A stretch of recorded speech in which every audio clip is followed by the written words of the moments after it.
saya sangat terharu melihat kawan-kawan berkumpul di pojok di sana, yang biasanya kumpulnya di tempat lain, kalau di Indonesia di warung kopi, tapi di sini kok di masjid. Terus terang saya sangat terharu melihat ini, sangat terharu. Mudah-mudahan dengan datangnya pada malam hari ini akan menambah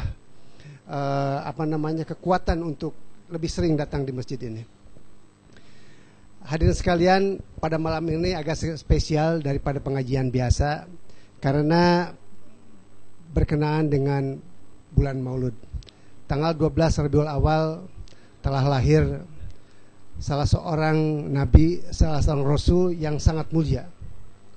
Dia diturunkan ke dunia untuk memperbaiki akhlak. Sampai ketika beliau mau meninggal, yang dipikirkan bukan harta atau anak-anaknya, tetapi umat. Begitu concern kepada umat-umatnya. Nah, kita sebagai umat Rasulullah SAW, pada malam hari ini marilah kita untuk mengenang jasa-jasa beliau, untuk sedikit mengenang bagaimana sacrifice-nya beliau demi kita semua yang ada di sini. Tetapi sebelum kita mulai, kebetulan ada kiai dari Madura, Bapak Rizal. Insya Allah beliau akan membacakan ayat suci Al-Quran pada malam ini, dan nanti akan dilanjutkan oleh santapan rohani oleh Pak Gun-Gun. Pak Rizal, silakan.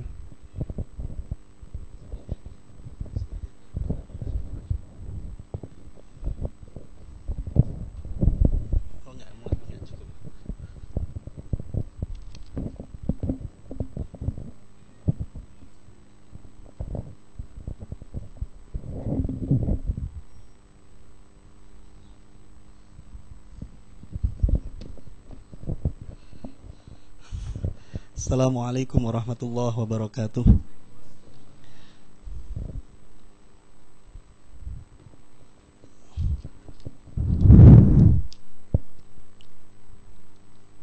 A'udzu billahi minasy syaithanir rajim.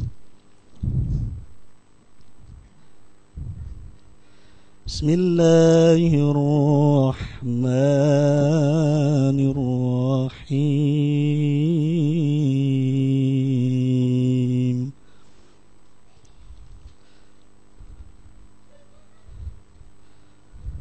Bismillahirrahmanirrahim.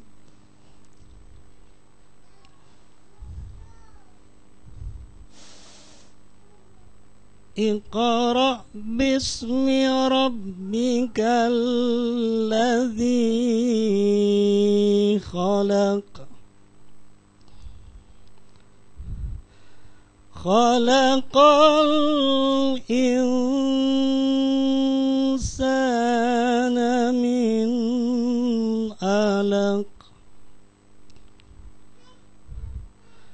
Iqra' wa rabbukal akramul ladzi 'allama bil qalam. Allamal insana ma lam ya'lam.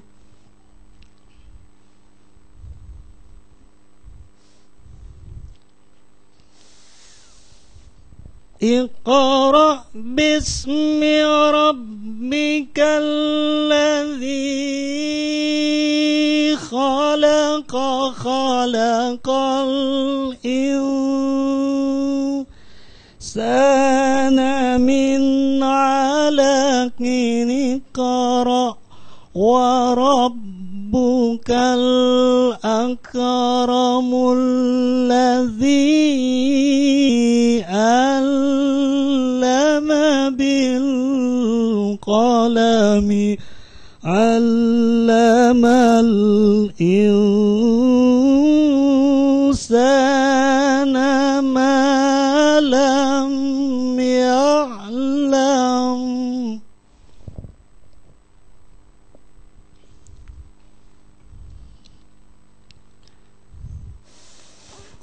كلا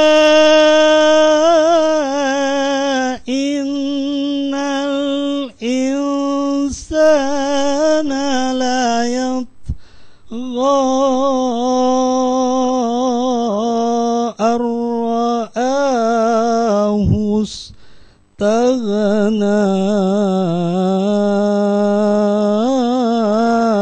إن إلى ربك الرجعى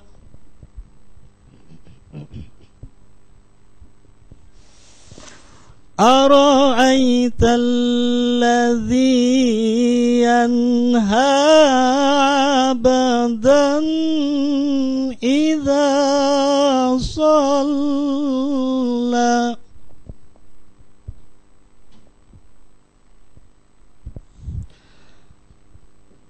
أرأيت إن كان على الهدى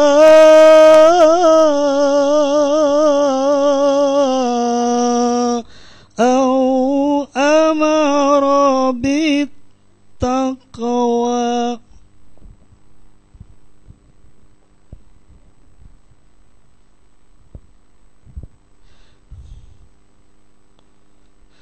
أرأيت إن كذب وتولى ألم يعلم بأن الله يرى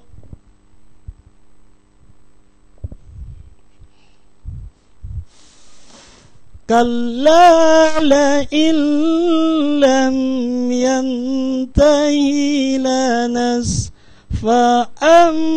بالناصية ناصية كاذبة خاطئة فليدع ناديه سند الزبانية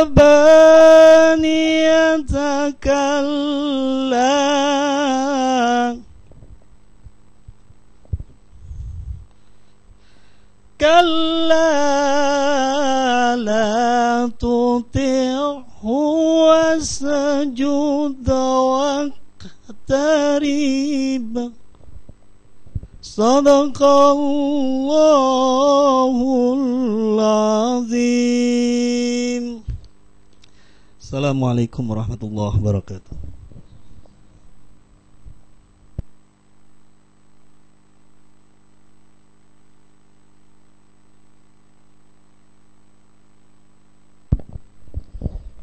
Terima kasih Pak Rizal, luar biasa, sangat menyentuh sekali. Para hadirin, surat Iqra itu ayat awal yang diturunkan oleh Allah Subhanahu wa taala, tetapi bukanlah merupakan surat pertama, termasuk surat yang ke-96. Baiklah, untuk selanjutnya saya panggil Pak Gun-Gun untuk sedikit memberikan tausiah. Waktu silakan.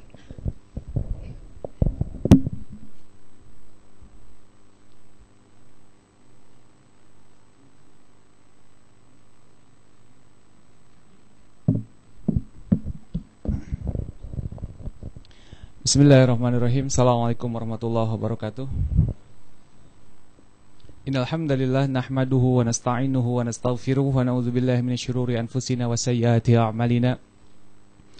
May yahdihillahu fahuwal muhtadi wa may yudlil falan tajida lahu waliyyan mursyida. Asyhadu an la ilaha illallah khassana bi khairi kitabin unzila wa akramna bi khairi nabiyyin ursila wa atama alaina ni'mata bi azami dini syari'a. Qala Allah Ta'ala fil Qur'anil Karim, a'udzu billahi minasyaitonir rajim. Ya ayyuhan nasu taqu rabbakumul ladzi khalaqakum min nafsin wahidah wa khalaqa minha zawjaha wa batha minhuma rijalan katsiran wa nisaa'a wattaqullaha allazi tasaaluna bihi wal arham innallaha kana 'alaikum raqiba. Ya ayyuhallazina amanu taqullaha wa qulu qawlan sadida yuslih lakum a'malakum wa yaghfir lakum dzunubakum wa may yattaqillaha faqad faza fawzan 'azima.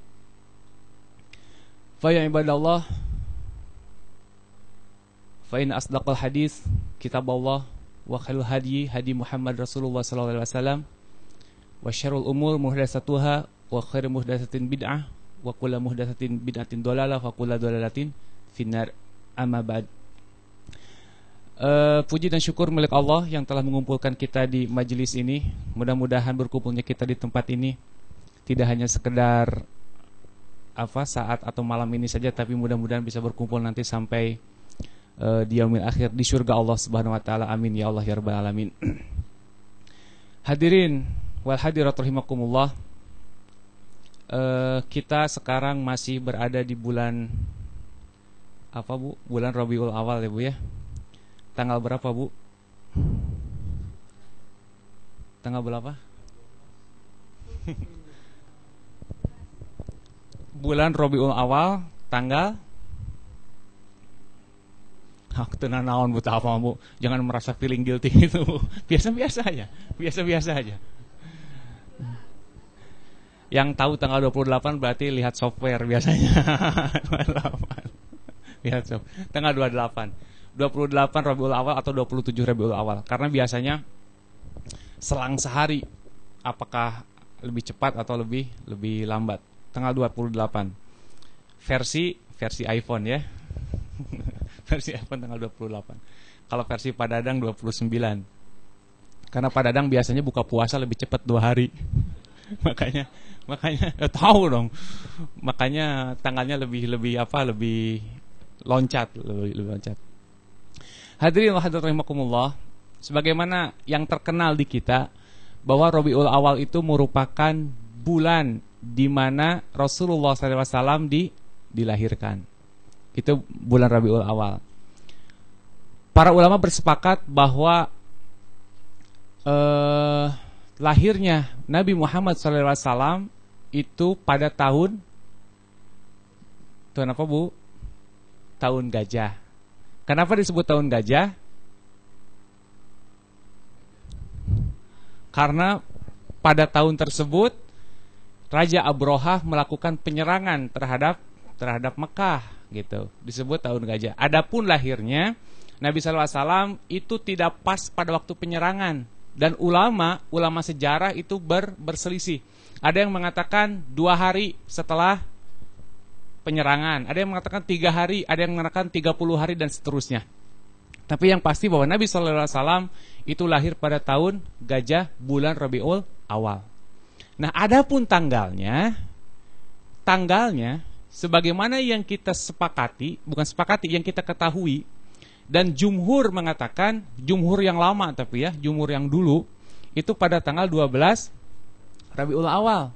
Tapi ternyata Pak Bu, ahli falak sekarang, ahli ilmu falak itu ahli yang menghitung tentang cara penanggalan gitu. Misalkan gini, saya lahirnya pada tanggal 24 Maret misalkan.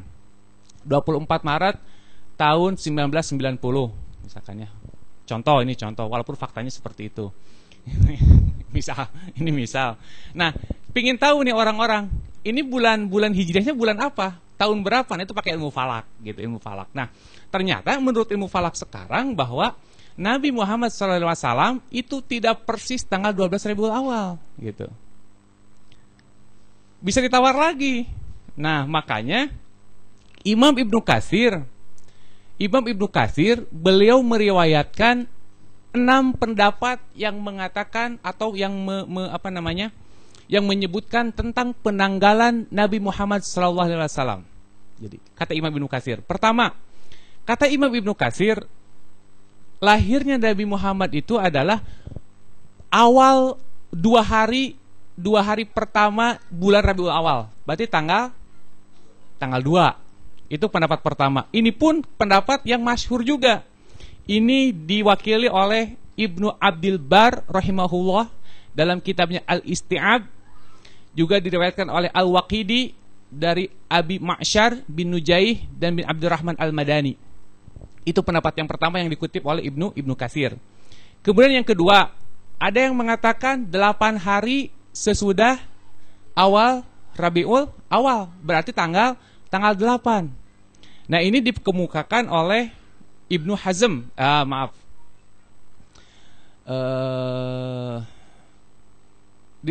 Ibnu Hazm.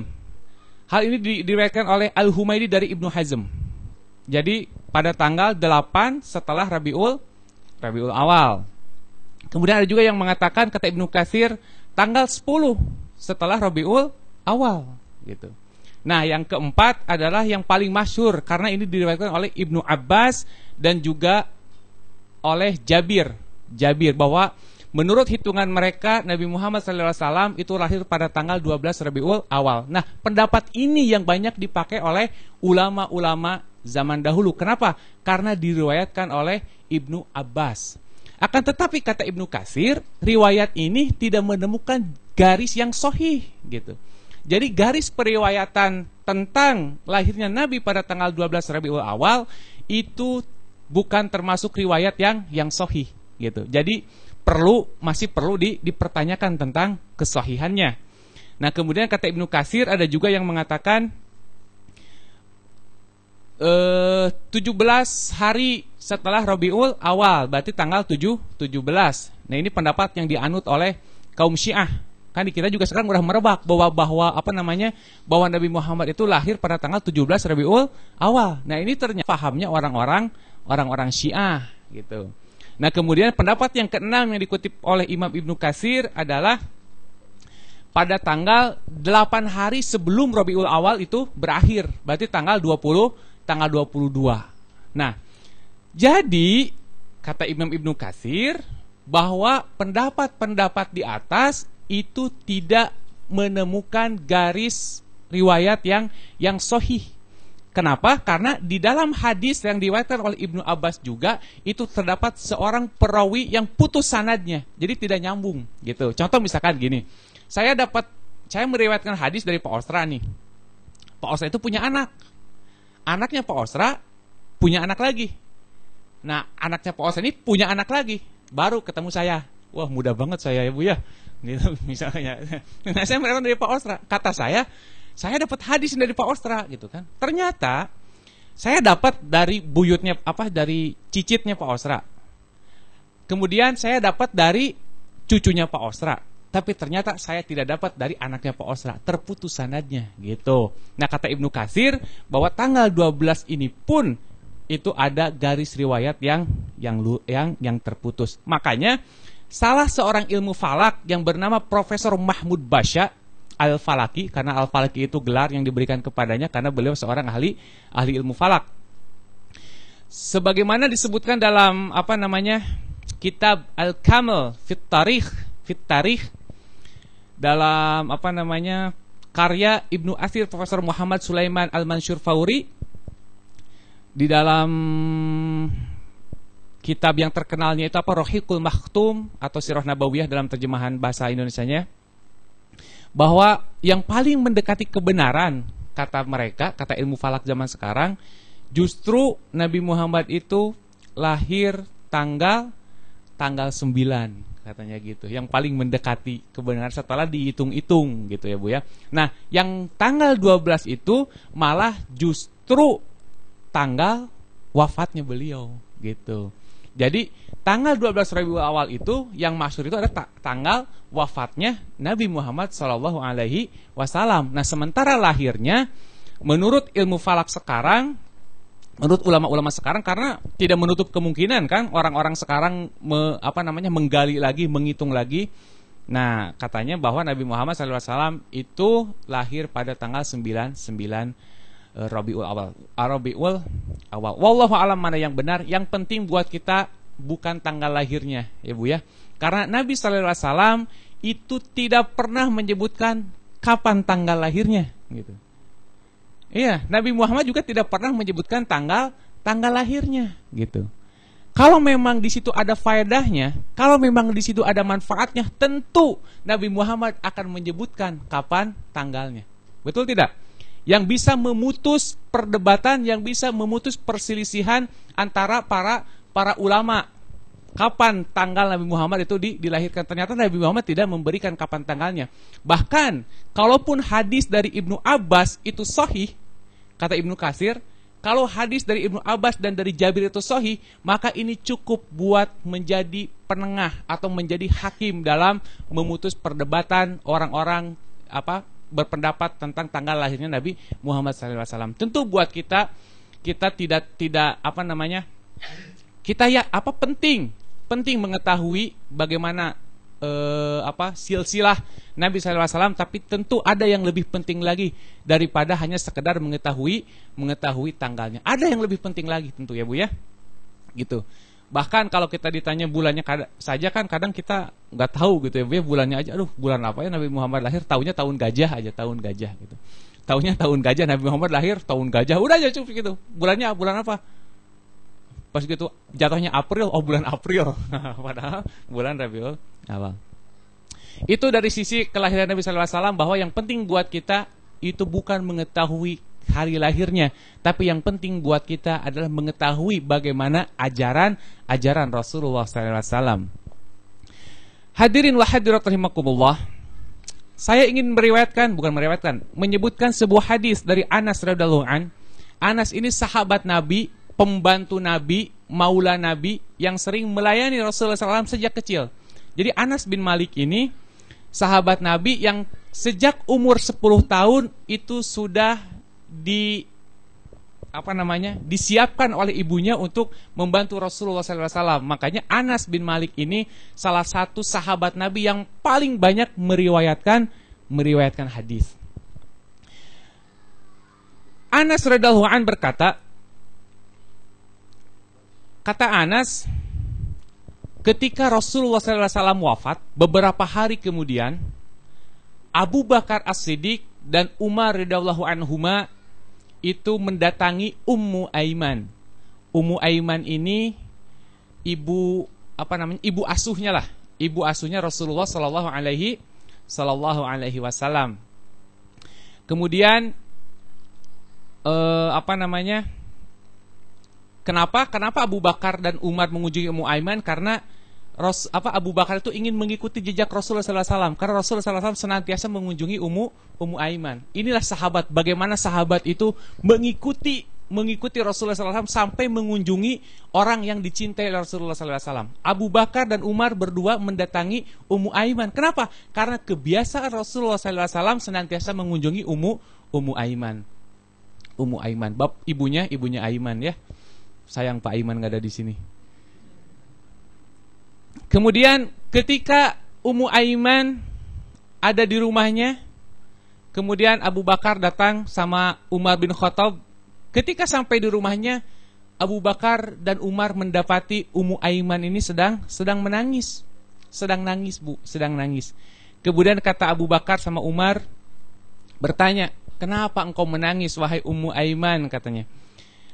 Karena tebakannya adalah tidak lama setelah Rasulullah SAW wafat, berarti Ummu Aiman itu sedang menangisi Rasulullah SAW.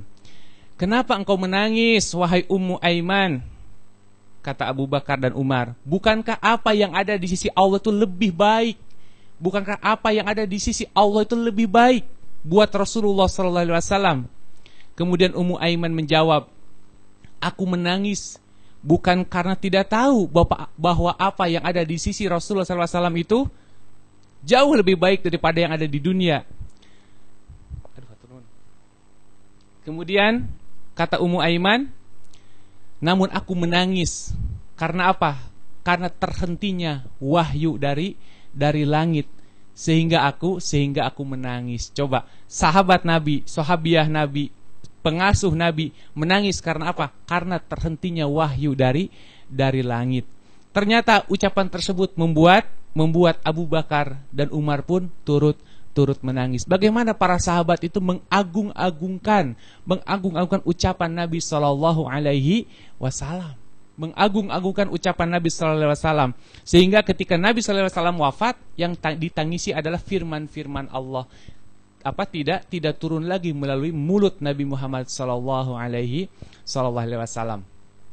Hadirin wa hadirat rahimakumullah, saya di sini hanya ingin membacakan kisah-kisah bagaimana ketika Rasulullah SAW itu meninggal dan bagaimana sikap para sahabat ketika menghadapi kematian Rasulullah SAW dan bagaimana pengagungan cinta para sahabat terhadap Rasulullah SAW.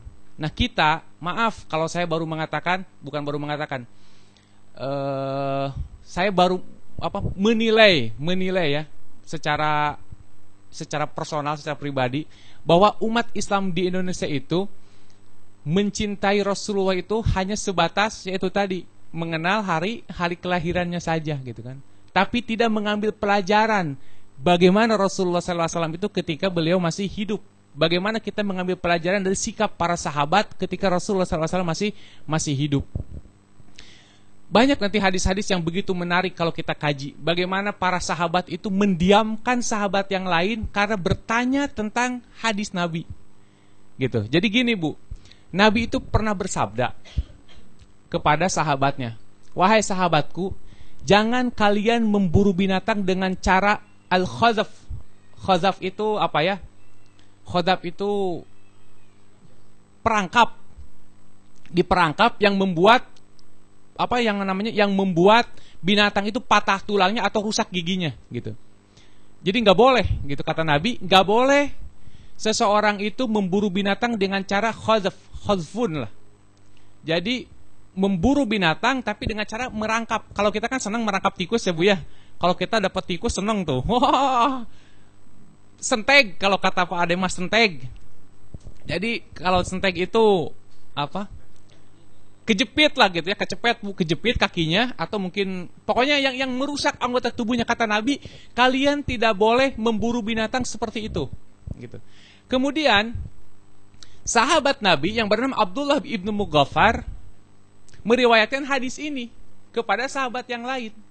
Kemudian sahabat yang lain ini mungkin sedikit agak membantah. Loh, kok kenapa tidak boleh? Gitu kan? Kenapa tidak boleh? Abdullah ibnu Mughaffal marah terhadap orang tersebut. Engkau menentang perkataan Nabi katanya. Aku akan mendiamkanmu selamanya sebelum engkau itu bertaubat. Coba bisa sampai kayak gitu Bu. Ada sahabat Nabi menyampaikan hadis kepada sahabatnya yang lain, kemudian sahabat itu bertanya, loh kok kenapa tidak boleh? Kan maksudnya cuma binatang gitu kan. Coba Abdullah bin Mughaffal itu marah Bu. Kenapa? Karena engkau melecehkan sabda Nabi. Bagaimana dengan kita? Terlalu banyak hadis-hadis yang ditolak oleh penalaran kita. Terlalu banyak hadis-hadis yang ditolak oleh akal kita. Makanya kata saya, andaikan kita hidup di zaman Nabi, belum tentu kita ini menjadi orang Muslim. Karena mungkin akan terlalu banyak hadis yang kita tolak. Ketika Nabi berbicara, sehabis sholat subuh, Nabi menghadap kepada sahabatnya. Wahai sahabatku, sesungguhnya ada seorang pengembala sapi. Kemudian dia menunggangi sapi tersebut. Kemudian dipukul-pukul sapi tersebut. Kemudian sapi tersebut berbicara, kata Nabi. Aku ini diciptakan bukan untuk ditunggangi dan dipukuli, tapi aku hanya diciptakan untuk membajak. Sapi itu berbicara, kata Nabi. Aku percaya. Dan Abu Bakar serta Umar pun pasti mempercayainya. Coba hadis tersebut kalau ke depan kita, belum tentu kita mempercayainya. Bagaimana ada sapi bicara? Pasti kan gitu ya Bu ya. Pasti begitu gitu. Jadi saksi. Nih, gitu kan? Padahal baca koran, padahal. Wah, alhamdulillah baca koran. Oh gitu. Iya kan? Kata Nabi seperti itu. Nah, bagaimana kalau ada hadis-hadis semacam itu dihadapkan kepada kita? Belum tentu kita bisa menerimanya. Terus contoh hadis lain. Bagaimana para sahabat Nabi itu berebut keringat Nabi. Karena apa? Karena keringat Nabi itu jauh lebih wangi ketimbang minyak kasturi. Ya kan? Wallahu alam, apakah penyebabnya? Apakah karena kecintaan yang luar biasa sahabat Nabi terhadap Rasulullah SAW? Atau memang seperti itu? Karena Nabi itu kan dikenal sebagai al-bashar, laisa kal-bashar. Nabi itu manusia tapi bukan seperti manusia. Keringatnya saja wangi. Contoh Bu, ketika perang Uhud, seorang sahabat yang meninggal di perang Uhud itu namanya Anas bin Nazir. Anas bin Nazir ini sahabat Nabi yang gugur di perang Uhud. Wajahnya itu rusak. Tidak ada yang bisa mengenalinya. kecuali saudara perempuannya dia bisa mengenali dari jari-jarinya. Kemudian Rasulullah SAW memerintahkan kepada Zaid bin Sabit untuk mencari Anas bin Nazir ini. Akhirnya dengan bantuan saudara perempuannya, Anas bin Nazir ditemukan karena diketahui dari jari-jarinya tubuhnya rusak, Bu. Kenapa bisa rusak? Banyak, Bu, sahabat Nabi itu ketika berdoa itu luar biasa. Contoh mungkin Pak Adi bercerita. Ketika Abdullah bin Jahsy Abdullah bin Jahsy itu berdoa dengan Sa'ad bin Abi Waqqas. Sa'ad katanya, mari kita berdoa untuk menghadapi perang Badar ini. Ketika perang Badar waktu itu.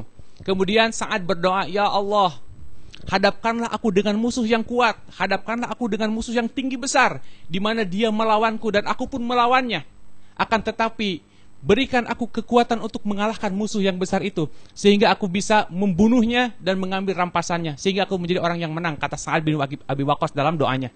Akan tetapi Abdullah bin Jahsy doanya seperti ini, ya Allah, pertemukanlah aku dengan musuh yang tinggi besar, yang besar emosinya, maksudnya yang besar kekuatannya, kata Abdullah bin Jahsy.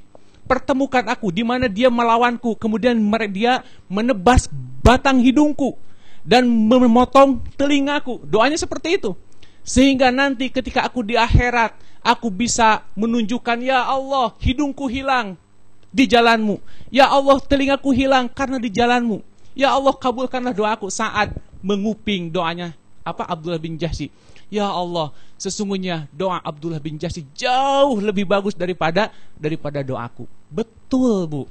Ketika perang Badar, Abdullah bin Jahsy ditemukan hidungnya hilang, telinganya hilang. Doanya coba. Itu doa para sahabat seperti itu. Makanya Anas bin Nazir ketika di perang Uhud itu tidak dikenali, rusak tubuhnya.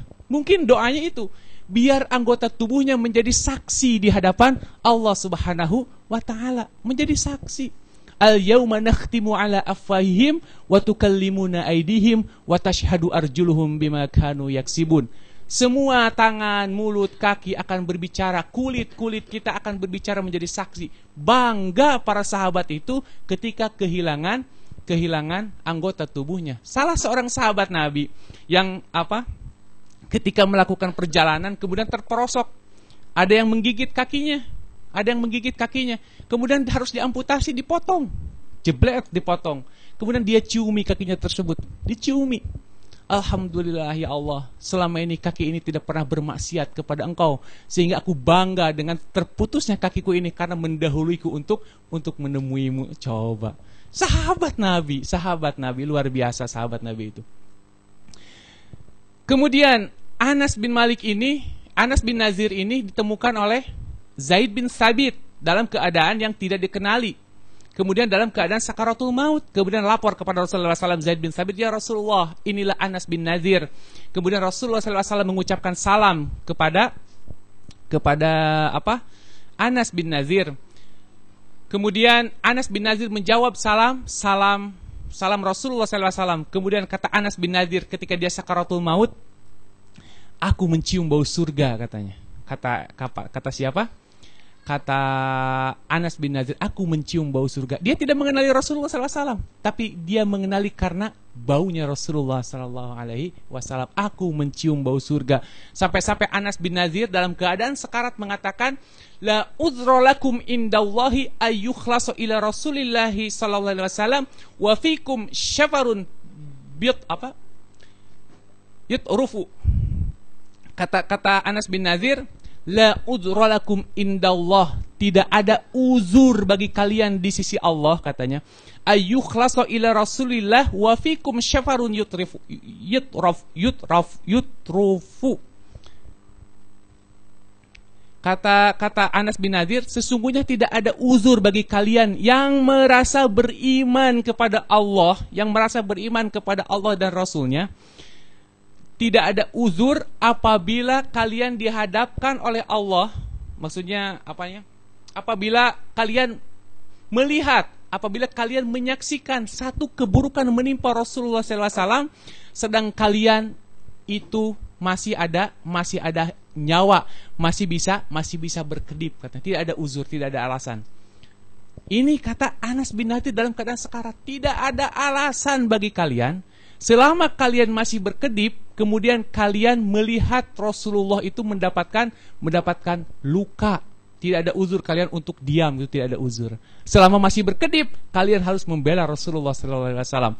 Berapa banyak orang sahabat yang gugur di medan perang karena menyelamatkan Rasulullah SAW, termasuk seorang perempuan. Perempuan, bukan cuma laki-laki, perempuan pun membela Rasulullah SAW mati-matian dengan pedangnya. Siapa dia? Siapa? Ummu Imarah. Satu lagi siapa? Yang ikut berperang. Kan perempuan itu banyak. Ada yang hanya sebagai pembalut luka gitu ya Bu ya, pemberi makan. Ini mah ikut berperang siapa? Nusaibah. Saya kalau dianugerahkan anak perempuan, ingin saya beri nama Nusaibah. Amin. Ingin saya ngasih nama Nusaibah. Begitu luar biasa Nusaibah ini. Subhanallah Nusaibah ini. Itu Nusaibah, gitu ya Bu ya. Gimana Bu? Boleh dikasih nama itu, nggak apa-apa, ya. Kasih nama itu yang baik-baik, yang bagus-bagus. Nusaibah itu sahabiah yang itu cerita Nusaibah itu ya Bu ya. Nusaibah itu ketika para sahabat main panah. Ketika main panah kan kalau di zaman Nabi itu kan latihannya panah. Jepret. Jadi misalkan ada tiga tanda silang. Kemudian siapa yang paling cepat dan paling akurat itu kan yang jago main panah itu. Pak Dadang misalkan ada 3 cepret nggak kena yang satu, yang kedua nggak kena, yang ketiga nggak kena. Wah itu mah dilelewe itu. Maksudnya dilelewe itu apa? Diolok-olok. Yang satu kena. Biasanya yang ketiga itu agak susah gitu, nyelip. Nah, ada orang si jago panah di para sahabat Nabi itu dan itu kena. Tapi yang ketiga karena celahnya agak sempit, dia nggak kena, dia kena ke pohon yang sebelahnya. Akhirnya sama Nusaibah diambil panahnya. Dipanah kena ke sasaran Nusaibah. Akan tetapi kata para sahabat, wahai Nusaibah, engkau itu tetap tidak bisa berperang. Kenapa? Karena engkau perempuan. Kemudian Nusaibah ini cari di Al-Quran ayat-ayat yang tidak membolehkan perempuan itu berperang. Dicari. Nah ini gender nih, banyak orang yang seneng nih. Dicari bagaimana Islam itu memang tetap membolehkan Al-Quran perempuan itu ikut berperang.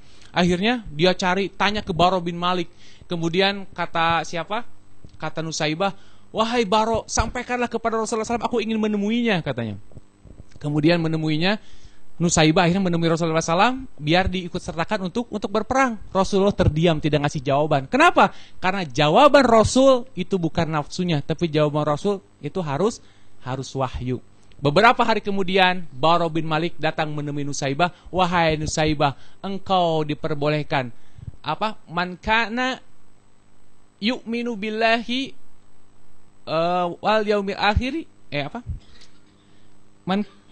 man amila salihan min dzakarin aw untha, barang siapa yang berbuat amal soleh baik itu laki-laki atau perempuan, senang itu Nusaibah, jingkrak Nusaibah Bu. Ya Bu ya, kenapa? Karena dibolehkan untuk ikut berperang. Lihat sahabiah Nabi, tidak hanya sahabat tapi sahabiah bagaimana mengagung-agungkan, membela Rasulullah SAW. Harusnya seperti itu kita itu mencintai Rasulullah SAW, bukan hanya sekedar ya keterlaluan kalau misalkan ingat juga tidak gitu kan. Hari lahirnya kita nggak ingat, kemudian wafatnya lupa, perbuatannya nggak tahu, kesenangannya nggak tahu. Kata orang Jerman, kabina-bina gitu. Gitu, keterlaluan, ya. Tapi bagi yang tahu, ingat sekali lagi bahwa cinta kepada Nabi itu tidak hanya sekedar memperingati hari lahirnya, saya tidak cukup sampai di situ. Tapi bagi orang yang sama sekali tidak, ya keterlaluan gitu kan. Sampai kan kalau orang yang kita cintai itu paling tidak tahu kan. Contoh misalkan, saya yakin Bu Panca itu tahu tanggal lahirnya Pak Osra. Tahu ya Bu ya? Gak mungkin, pasti tahu. Seorang istri pasti tahu tanggal lahir suaminya, pasti tahu lah, yakin lah.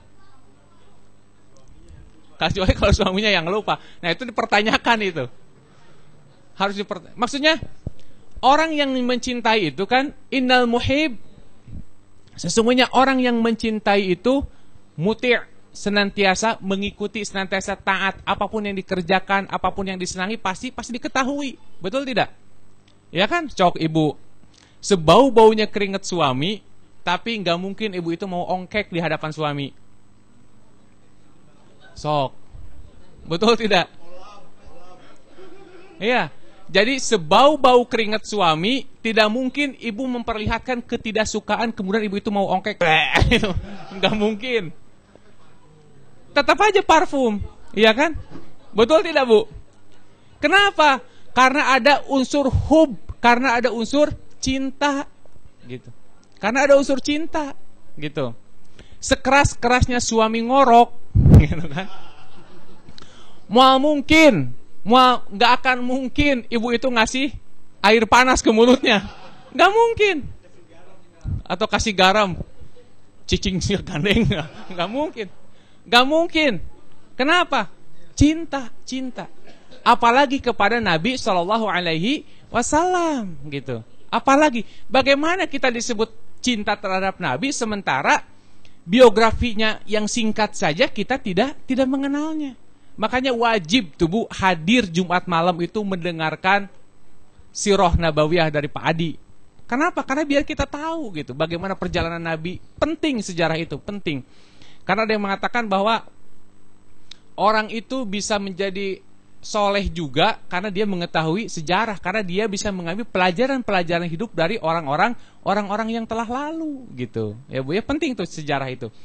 Terutama sejarah Nabi Muhammad sallallahu alaihi wasallam. Hadirin wa hadirat rahimakumullah.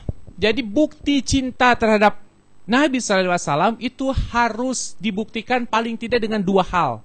Pertama, tasdik. Tasdik itu membenarkan apa-apa yang disampaikan oleh Nabi SAW melalui hadis-hadis beliau. Harus membenarkan. Itu bukti kalau kita cinta terhadap Nabi. Ya kan? Bukankah cinta itu buta? Ya betul ya Bu ya? Karena ada yang mengatakan bahwa cinta itu buta. Nah, kalau Nabi itu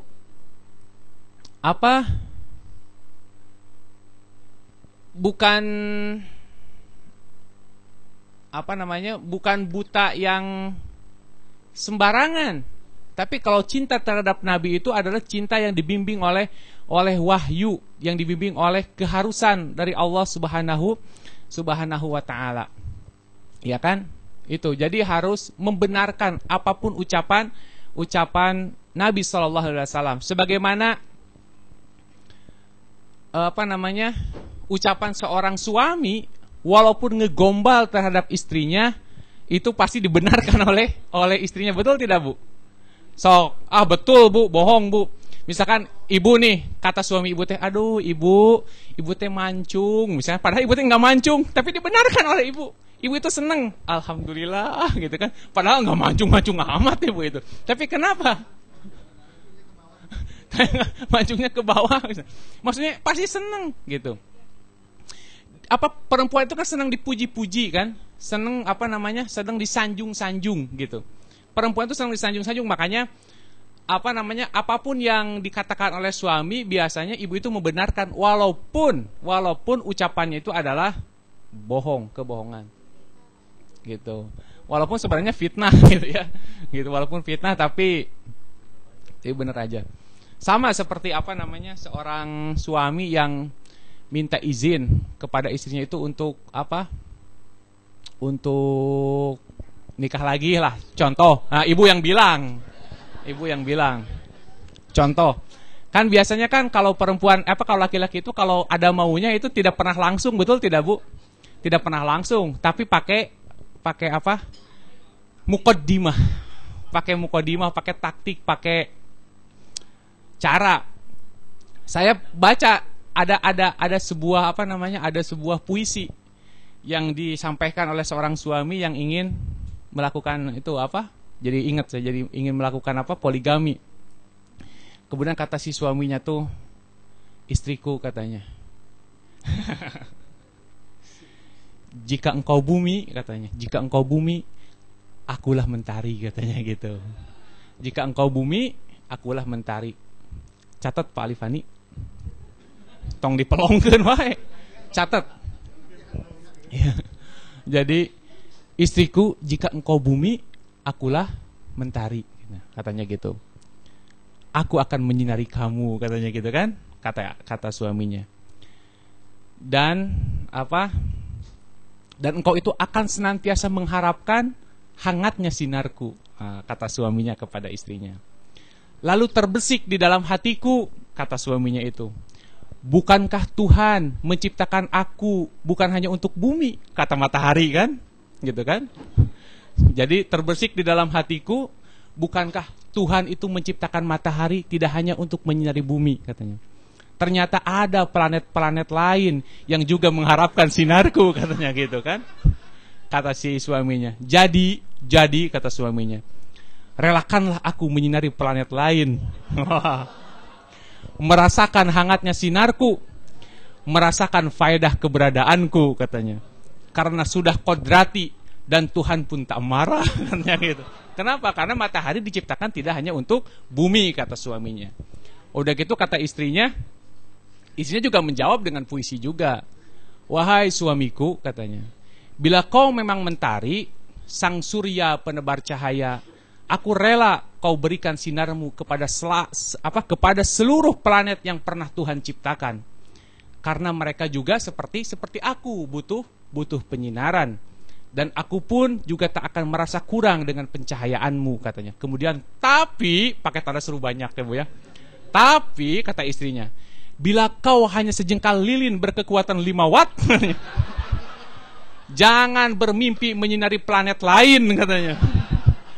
Karena kamar kita yang kecil pun belum sanggup kau terangi, katanya gitu. Itu balasan dari sang istri. Itu istri cerdas ya Bu ya, itu istri cerdas.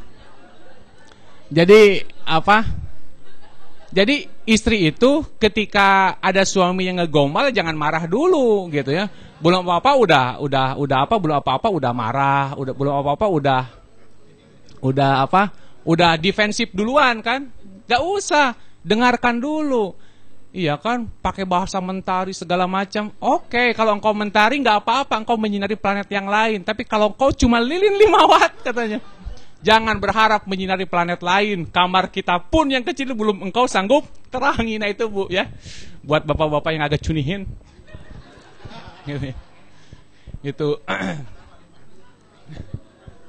Duka Pak Alifani, duka Said. Gitu Bu ya. Itu bagaimana, kembali lagi ke sini. Kita sedikit lagi. Pertama tasdik. Tasdik itu membenarkan apapun yang disampaikan oleh Nabi Sallallahu Alaihi Wasallam. Sehingga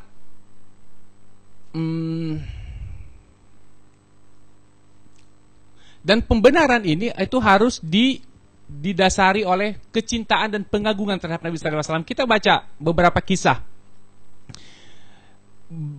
Ketika Hasan Al-Basri menyebutkan hadis yang meriwayatkan bahwa pohon kurma, pernah dengar Bu pohon kurma menangis karena ditinggalkan oleh Nabi Sallallahu Alaihi Wasallam? Pernah dengar tidak? Hadis ini sahih gitu. Hadis ini sahih. Nabi Sallallahu Alaihi Wasallam itu senantiasa berkhutbah di pohon kurma gitu. Senantiasa khutbahnya itu di pohon kurma sambil memegang pohon kurma gitu kan. Kemudian para sahabat membuatkan mimbar seperti ini. Kemudian ketika khutbah Jumat, pohon kurma itu merintih, menangis. Kenapa? Karena rindu terhadap Rasulullah SAW. Sahih hadisnya itu. Sahih. Dan Nabi yang tahu, tentu hanya Nabi yang tahu bahwa pohon kurma itu menangis kepada Nabi. Kenapa? Karena engkau meninggalkanku, katanya. Coba. Pohon kurma itu nangis. Betapa rindunya terhadap Nabi SAW. Kemudian kata Hasan Al-Basri di dalam Syiarul A'lam Nubala, ini buku yang bagus ya untuk mempelajari bagaimana kisah-kisah orang soleh zaman dulu.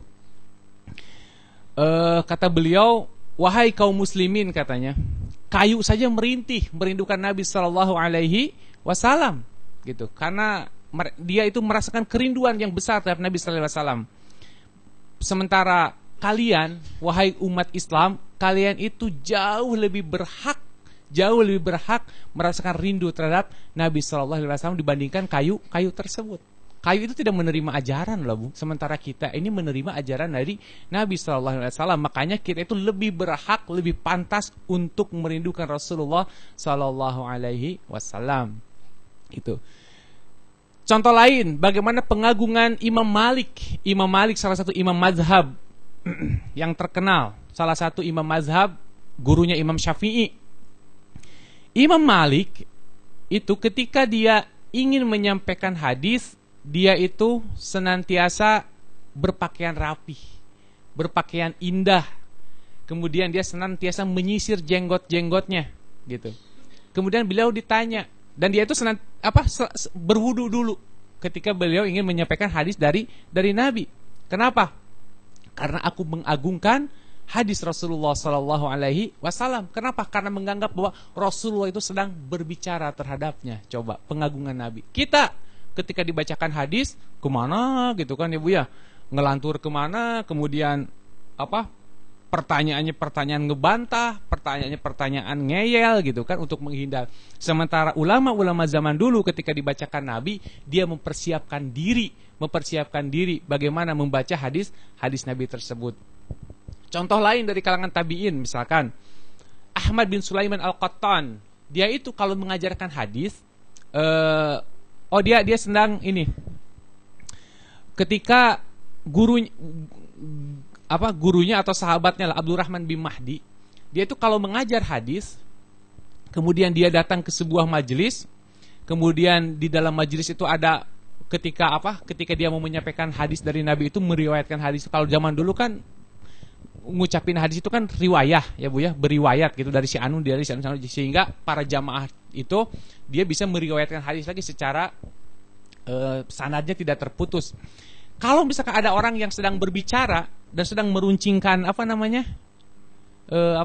pensil gitu, Abdurrahman bin Mahdi dia balik lagi, gak mau menyampaikannya. Kenapa? Karena mereka belum siap menerima hadis dari Nabi. Sementara hadis dari Nabi itu adalah sesuatu yang harus diagungkan. Sekali lagi beda sekali dengan kita, bagaimana kita menyikapi hadis Nabi SAW. Jadi sekali lagi tanyakan, apakah benar kita ini mencintai Rasulullah SAW? Apakah benar kita ini sungguh-sungguh cinta terhadap Nabi SAW gitu? Itu tasdik, bahwa kita itu harus senantiasa membenarkannya. Apapun yang datang dari Nabi, bukan akal kita yang dikedepankan. Karena kata Ali bin Abi Thalib, laukana din birra', andaikan agama itu hanya bersandar kepada ro'yu, hanya bersandar kepada akal gitu kan, lakana asfal khuf gitu kan, maka kata Ali bin Abi Thalib, yang lebih masuk akal itu ketika kita mengusap khuf, maka yang lebih pantas diusap itu adalah bagian bawahnya, bukan bagian atasnya. Ibu pernah mempraktekkan mengusap kaos kaki? Pernah belum Bu? Praktekkan Bu, sunnah itu teh. Kalau ibu misalkan pergi kerja, sebelum pergi kerja berwudu dulu ya Bu ya. Kemudian setelah berwudu pakai kaos kaki. Jadi kalau nanti wudu, tentu kaos kakinya yang agak tebal nih Bu, jangan yang yang carang gitu ya. Yang agak tebal, yang bisa dikategorikan kategori khuf, karena khuf itu harus tebal. Kalau cuma stocking itu mungkin tidak termasuk kategori khuf. Jadi kalau ibu kerja, ibu nggak usah buka kaos kaki lagi, tinggal diusap. Yang diusap atasnya apa bawahnya? Atasnya. Kata Ali bin Abi Thalib, andaikan agama itu hanya menyandarkan kepada ro'yu, maka lebih pantas Nabi SAW itu mencontohkan mengusap khuf itu bagian bawahnya, bukan bagian atasnya. Tapi Nabi mencontohkan bagian atasnya. Masuk akal tidak? Nggak masuk akal. Ibu maaf nih, kalau ibu terkena tragedi fusaun atau terkena tragedi durratun, tahu Bu fusaun dan durratun? Itu bahasa fikih. Fusaun itu kentut yang kecil, kentut teroris, itu namanya fusaun. Kalau teroris itu gini Bu, jadi ada orang kentut, nggak kedengeran, makanya kan apes, itu fusaun, kata-kata bahasa fikih ya, fusaun. Tahu-tahu ada ibu-ibu lewat aja ke WC, padahal udah kentut, tiba-tiba udah 5 menit kemudian orang pada, itu teroris tuh. Itu fusaun. Itu fusaun, itu namanya kentut teroris gitu. Kalau kata ustadz saya itu fusaun, kentut teroris gitu ya. Karena tahu-tahu bau aja. Nah kalau durrotun mah dari bahasanya juga kan udah kedengaran durrotun gitu. Nah itu mah yang gede gitu kan. Iya. Itu kalau ibu terkena fusaun dan durrotun, kemudian ketahuan, yang malu yang mana? Yang di bawah apa yang di atas? Yang atas. Kenapa yang punya dosa di bawah tapi yang malu yang di atas? Yang punya dosa di bawah kenapa yang dibasuh harus yang di atas? Masuk akal tidak, Bu? Enggak. Kata Ali bin Abi Thalib, laukan ad-dinu birro'i lakan asfalal khuf aula bil mas. Seandainya agama itu hanya didasarkan kepada ro'yu, kepada akal, maka Nabi jauh lebih pantas mencontohkan mengusap khuf itu yang bagian bawahnya, bukan bagian atasnya. Imam Ibnu Taimiyah di dalam Majmu' Fatawanya, Majmu' Fatawa ini buku Imam Ibnu Taimiyah yang panjangnya luar biasa ya, berjilid-jilid. Kata Imam Ibnu Taimiyah dalam Majmu' Fatawanya, seandainya saya tahu dengan akal. Jadi kata Ibnu Taimiyah, seandainya saya tahu dengan akal siapakah hendak ditimbang Al-Qur'an dan sunnah Nabi sallallahu alaihi wasallam, semoga Allah meridhoi Imam Malik bin Anas tatkala beliau berkata, apakah setiap datang orang yang lebih pandai berdebat daripada orang yang lain, lantas kita tinggalkan apa yang diturunkan Jibril kepada Nabi Muhammad SAW karena kepandaian debat mereka, katanya gitu. Kadang kan gitu, banyak orang yang berdebat, yang satu debatnya itu pakai dalil agama, yang satu pakai ro'yu, tapi tidak sedikit orang yang pakai dalil agama itu kalah, betul tidak? Betul ya Bu ya? Banyak orang yang pakai dalil agama, kenapa? Karena dia pakai dalil agama. Nah kemudian kata Ibnu Taimiyah, andai kan ada orang yang dia memiliki akal yang hebat, kemudian dia berdebat dengan orang lain, apakah pantas katanya orang muslim itu meninggalkan ajaran-ajaran Nabi Muhammad, ajaran-ajaran yang diturunkan oleh Jibril Nabi Muhammad, mengikuti pendapat orang yang berakal tadi? Tidak pantas, kata Ibnu Taimiyah, tidak pantas. Kenapa? Ajaran Nabi Muhammad itu harus lebih didahulukan ketimbang orang pinter tadi dalam berdebat. Beginilah seharusnya sikap muslim itu dalam menerima hadis Nabi SAW. Kemudian yang terakhir, yang kedua, takzim. Yang pertama tadi tasdik, yang kedua adalah takzim. Takzim itu mengagungkan hadis-hadis Nabi SAW dan tidak menentangnya dengan pendapat sendiri. Pernah diriwayatkan dari Al-Humaidi. Humaidi mungkin muridnya Imam Asy-Syafi'i. Jadi kata Al-Humaidi, kami itu sedang duduk bersama Imam Syafi'i. Kemudian datanglah seseorang yang bertanya tentang suatu permasalahan. Kemudian kata Imam Syafi'i, Rasulullah SAW memutuskan masalah ini secara demikian. Kemudian orang tadi mengatakan, wahai Imam Syafi'i, bagaimana menurut engkau? Si orang tadi begitu kan, Imam Syafi'i sudah menjelaskan hukum tersebut. Nabi SAW bersabda, diselesaikan secara begini. Tapi orang tadi, kalau menurut engkau gimana? Katanya. Kata orang tadi. Kemudian kata Imam Syafi'i, subhanallah, maha suci Allah. Taroni fi Kata Imam Syafi'i, apakah engkau sedang melihat aku berada di gereja, katanya? Ataukah engkau itu sedang melihat aku di tempat ibadah orang Yahudi? Apakah engkau itu sedang melihat aku menggunakan sabuknya orang Nasrani, katanya. Gitu kan? Aku itu sudah mengatakan, Nabi sudah mengatakan demikian dan engkau bertanya tentang pendapatku. Celaka engkau, gitu kan? Gitu, itu Imam Syafi'i gitu. Imam Syafi'i mengajarkan kepada kita, kalau Imam Syafi'i menjelaskan sebuah hadis begini begitu, jangan ditanya lagi pendapat beliau. Seharusnya juga kita begitu. Kalau ada hadis Nabi menghukumi seperti ini, Al-Qur'an menghukumi seperti itu, jangan ditanya lagi pendapat orang gitu. Gak usah. Imam Syafi'i saja marah ketika ada orang, wahai Imam Syafi'i, bagaimana permasalahan seperti ini? Kata Nabi, kata Imam Syafi'i, Nabi itu begini. Kalau menurut engkau gimana? Tidak pantas, kata Imam Syafi'i. Ucapanku disejajarkan dengan ucapan Rasulullah SAW. wasallam. Itu seharusnya yang harus kita tanamkan di dalam hati kita, bagaimana mengagungkan hadis Nabi sallallahu alaihi wasallam.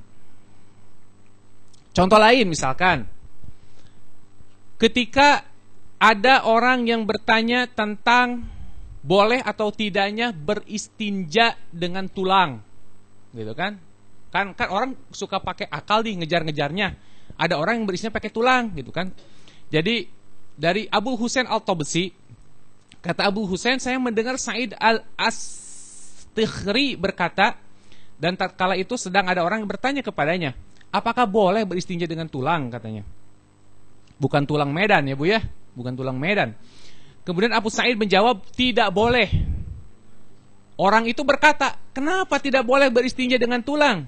Kemudian kata Abu Sa'id, ya karena Rasulullah SAW bersabda, huwa zadu ikhwanakum minal jin, karena sesungguhnya tulang itu merupakan makanan saudara-saudara kalian dari bangsa jin. Kemudian orang itu menimpali, bukankah manusia lebih mulia daripada jin? Kemudian Abu Sa'id mengatakan, betul, manusialah yang lebih mulia. Kemudian orang ini menggunakan akalnya, kalau demikian mengapa kita boleh beristinja dengan air, sementara air itu minuman manusia, katanya. Kan itu pakai akal, betul tidak? Secara logika harusnya kita juga tidak boleh beristinja dengan air kalau cari-cari alasan. Kata Nabi, kalian tidak boleh beristinja dengan tulang. Kenapa? Karena tulang itu makanan jin. Kemudian orang ini menggunakan akalnya, bukankah manusia itu lebih mulia daripada jin? Benar, manusia lebih mulia daripada jin. Kalau begitu, kenapa kita boleh beristinja dengan air, sementara air itu minuman manusia? Ini akal, ini pikiran. Kadang pikiran itu terlihatnya benar, tapi tidak sesuai dengan hadis Nabi, dengan tuntunan Rasulullah SAW. Terakhir, yang bisa menjadikan semangat buat kita, kata Nabi SAW dalam hadis riwayat Imam Muslim, jilid keempat, kata Nabi, min asyiddi ummati li hubban nasu yakununa ba'di yuwaddu ahaduhum law ra'ani bi ahlihi wa malihi. Kata Nabi SAW, di antara orang-orang yang paling besarnya cintanya kepadaku, asyiddi ummati, katanya, adalah orang-orang sepeninggalku. Kemudian salah satu di antara mereka berangan-angan agar bisa melihatku dan merealisasikan cita-citanya tersebut bi ahlihi wa malihi, dengan mengorbankan keluarganya dan mengorbankan hartanya. Kita harus bercita-cita bertemu dengan Rasulullah SAW. Kenapa? Karena kecintaan yang luar biasa, kata Nabi, itu bisa dibuktikan oleh orang-orang yang datang setelah Rasulullah SAW wafat. Dia tidak melihat Rasulullah, tapi dia berangan-angan, kemudian dia mempersembahkan apa yang dia miliki, harta dan jiwanya, untuk menemui Rasulullah SAW. Kata Nabi SAW, kalau engkau ingin bertemu denganku, peliharalah anak yatim, karena orang yang memelihara anak yatim itu di surga denganku bagaikan seperti ini, 2 jari. Aqulu qouli hadza wa astaghfirullah li wa lakum walhamdulillahirabbil alamin. Assalamualaikum warahmatullahi wabarakatuh.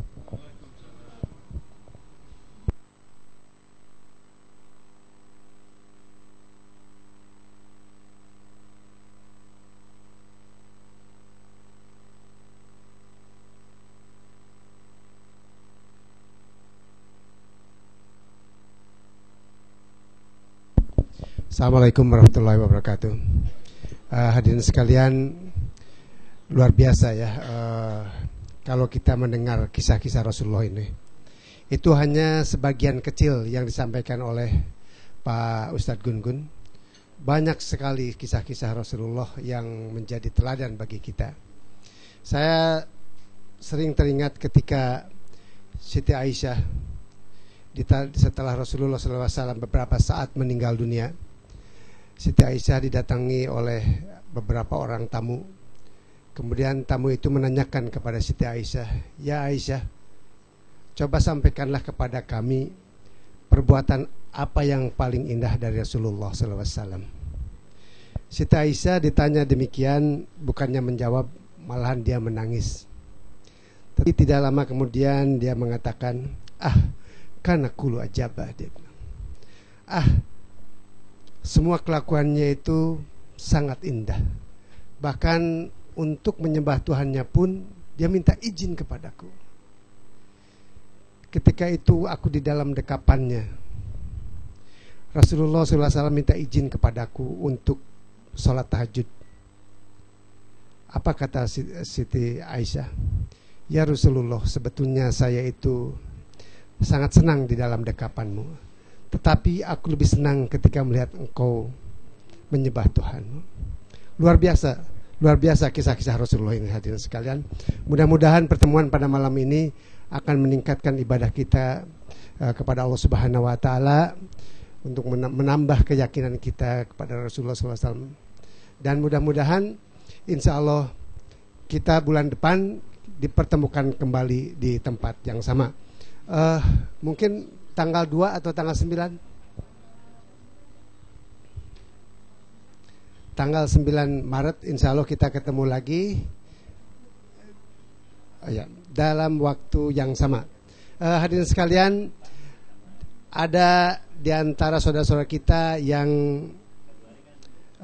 kena musibah, yaitu saudari Lina, yang beliau ini dideteksi kena kanker. Dia sekarang lagi berobat di kemo. Terus suaminya Bu Nunung, Abi, beliau juga lagi sakit.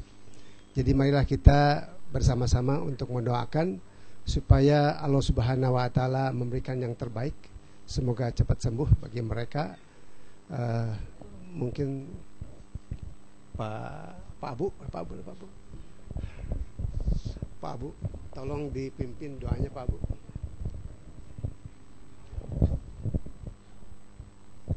Assalamualaikum warahmatullahi wabarakatuh. Untuk kesembuhan saudara kita Ibu Lina dan Pak Abi ya, suaminya Mbak Nunung, mudah-mudahan Allah memberikan yang terbaik. Mungkin bagi kita berpikirnya kesembuhan, dan juga mungkin ketabahan bagi keluarga yang menemaninya, dan juga mudah-mudahan bagi kita menjadi pelajaran supaya kita bisa menjaga kesehatan kita masing-masing, karena betapa mahalnya nilai kesehatan. Ala hadiniyah as-salihah al-fatihah. A'udzubillahi minasyaitonirrajim. Bismillahirrahmanirrahim. Alhamdulillahirabbil alamin arrahmanir rahim maliki yaumiddin. Iyyaka na'budu wa iyyaka nasta'in ihdinas siratal mustaqim siratal ladzina an'amta 'alaihim ghairil maghdubi 'alaihim waladdallin. Allahumma rabbana sya'idhibil ba'sa ishfi anta syafi la shifaa illa shifaa'uka shifaan la yughadiru saqaman wala alaman birahmatika ya arhamar rahimin walhamdulillahirabbil alamin. Sekian, terima kasih. Subhana rabbi hamdika la ilaha illa anta astaghfiruka wa atubu ilaik. Hadirin sekalian, terima kasih. Wassalamualaikum.